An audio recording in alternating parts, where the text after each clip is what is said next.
بسم اللہ الرحمن الرحیم۔ السلام علیکم ورحمۃ اللہ وبرکاتہ۔ امید کرتی ہوں کہ تمام دیکھنے والے خیر و عافیت سے ہوں گے، اللہ تعالیٰ کی رحمتوں کے سائے میں ہوں گے۔ تو میرا عنوان احادیث نبی صلی اللہ علیہ وآلہ وسلم، موضوع چل رہا تھا مخلوقات کی ابتداء کا بیان، جس کا حوالہ بخاری شریف کی کتاب۔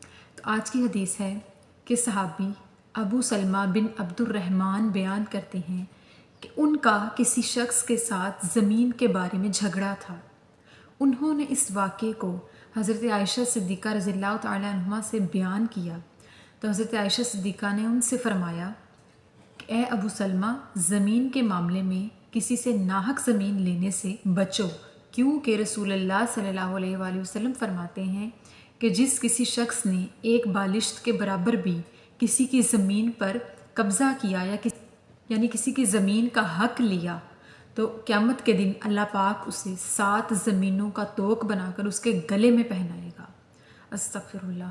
اور ایک دوسری حدیث مبارکہ میں ہے کہ صحابی حضرت عبداللہ بن عمر بیان کرتے ہیں کہ رسول اللہ صلی اللہ علیہ وآلہ وسلم نے فرمایا کہ جو شخص کسی کی زمین پر ناحق جھگڑا کر کے قبضہ کرے گا، یعنی کسی کی زمین کو ناحق لے گا، اللہ پاک اسے روز محشر 7 زمینوں میں دھسا دے گا۔ استغفر اللہ۔ ان احادیث میں رسول اللہ صلی اللہ علیہ وآلہ وسلم نے اس شخص کے بارے میں عذاب بتایا کہ جو شخص کسی کی زمین پر ناحق قبضہ کرتا ہے، یعنی کسی کی جائیداد پر ناحق قبضہ کرتا ہے، یعنی جھگڑا کر کے کسی کا حق کھاتا ہے، کسی کے حق کو مار کے اس پہ جھگڑ کر کسی سے اس کی جگہ لے لیتا ہے، تو ایسا کرنا سخت ناپسندیدہ عمل قرار دیا گیا، کیونکہ یہ بہت بڑا گناہ ہے کسی شخص کا حق کھانا۔ اللہ تعالیٰ نے فرمایا کہ میں اپنے حق تو معاف کر دوں گا جو کہ میں نے مسلمانوں پر فرض قرار دیے اور کسی نے نبھائے اور کسی نے نہ نبھائے۔ میں اپنے حقوق کے بارے میں زیادہ سوال نہیں کروں گا، لیکن حقوق العباد یعنی بندوں کے حقوق کے بارے میں معاف نہیں کروں گا۔ یعنی حقوق العباد کو حقوق اللہ پر زیادہ اہمیت قرار دی گئی اور کہا گیا کہ کوئی اگر کسی شخص کو ناحق ستاتا ہے، اس پہ ظلم و زیادتی کرتا ہے، بلا وجہ جھگڑتا ہے اور اس کی جائیداد لیتا ہے یا اس کی زمین لیتا ہے، خواہ وہ ایک بالشت کے برابر ہی کیوں نہ ہو، یعنی کسی کی جگہ پر یا کسی کی چیز پر قبضہ کرتا ہے، تو روز محشر اللہ پاک اسے ایسا عذاب دے گا کہ 7 زمینوں میں اس شخص کو دھسا دے گا۔ سوچیے کیسا خوفناک منظر ہوگا اس عذاب کا۔ اس طرح ایک دوسرے عذاب کو بیان کیا کہ ایسے شخص کو کہ جو کسی کی زمین پر یا کسی کی جائیداد پر یا کسی کے حق پر قبضہ کرتا ہے یا کسی کا حق کھاتا ہے، تو اللہ پاک اسے قیامت کے دن 7 زمینوں کا توق بنا کر اس کے گلے میں ڈالے گا۔ تو استغفر اللہ۔ یعنی دنیا کی یہ چیزیں تو دنیا میں ہی رہ جانی ہیں، عمل ایسے کرو کہ اگلے جہان کام آئیں۔ یعنی زمین کا کیا ہے؟ زمین میں تو ہم نے دفن ہو جانا ہے، زمین تو یہیں پہ رہ جانی ہے۔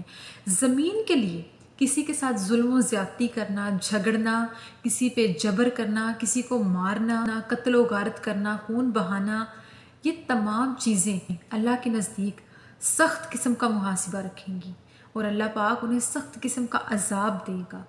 تو ہمیں چاہیے کہ ہم کسی انسان کا کسی بھی معاملے میں تھوڑا بہت بھی حق لینے سے بچیں۔ زمین تو بہت بڑی چیز ہے کہ ہم کسی کی زمین پر کیسے قبضہ کر سکتے ہیں، یعنی کسی کی زمین کو لے کے اس پہ گھر بنا لینا، یعنی اس کو اپنے نام کر لینا اور اس کے بارے میں جھگڑنا، یا اس کے علاوہ کسی بھی قسم کی جائیداد پر جھگڑا کرنا، یا کسی کی چیز کو رکھ لینا، یا کسی سے کوئی چیز چھین لینا اور کہنا کہ یہ میری ہے، تو ان چیزوں کا، ان سخت قسم کے اعمال کا جو بدلہ ہے وہ اللہ کے نزدیک بہت برا ہے۔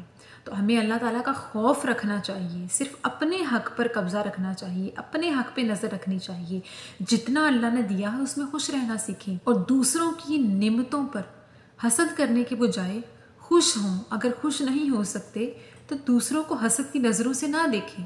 کسی کو اللہ تعالیٰ نے اگر زیادہ دیا ہے تو وہ ان کی قسمت ہے، اللہ تعالیٰ کا ان پہ فضل ہے۔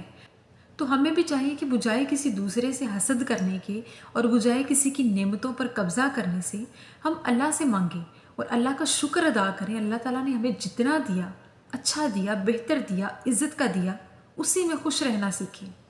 اللہ پاک نے جس کو دنیا میں کم دیا، اللہ پاک اسے آخرت میں زیادہ دے دے گا، اور جس کے دل میں ایمان ہوگا وہ کبھی بھی کسی دوسرے شخص کی نعمت پر نظر نہیں رکھے گا، حسد کی نظر سے نہیں دیکھے گا، اگلے کی خوشی میں دل سے خوش ہوگا اور اگلے کے دکھ میں دل سے شریک ہوگا۔